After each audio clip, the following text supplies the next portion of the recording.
पहले आप इस दलाल मीडिया की बात सुनो। पहले के मामले में देखिए कौन कहां है। मांस सप्लाई में यूपी नंबर 1 है, लेकिन वो गौ मांस नहीं है।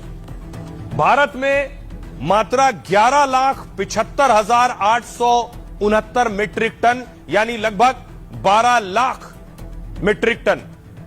दूसरी तरफ देखिए, अकेले पूरी दुनिया का मैंने आपको बताया, भारत में कीमत इसकी जो है 25,648 करोड़ बैठती है, और यानी 25,000 करोड़ से ज्यादा का बिजनेस है ये।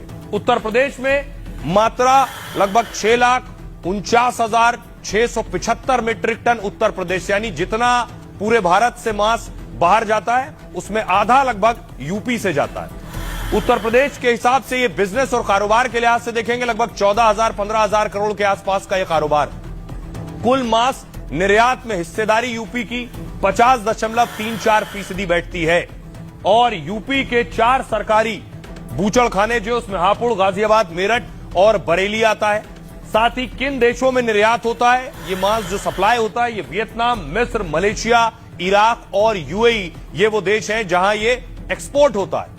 कुल निर्यात में भैंस का मांस लगभग 82% है। इसलिए शंकराचार्य जो गौ मांस और गौ हत्या की बात कर रहे हैं वो बेबुनियाद है।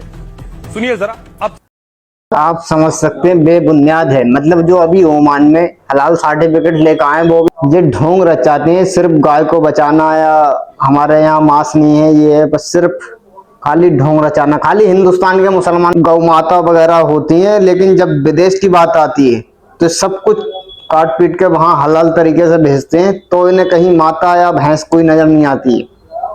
मैं कहना चाहूंगा, समझो, अभी कॉमन सेंस लगाओ, कुछ दिमाग लगाओ। इस राजनीति को आप अगर समझोगे तो ये देश तरक्की बहुत ज्यादा कर पाएगा। अगर आपने समझना बंद कर दिया तो आने वाले टाइम में आपके हाथ में कटोरा आपके हाथ में भी आएगा और आपके बच्चों के हाथ में भी आएगा। इसलिए राजनीति को एक तरफ रखो, पहले अपने बच्चों को पढ़ाओ और समझो इस बात।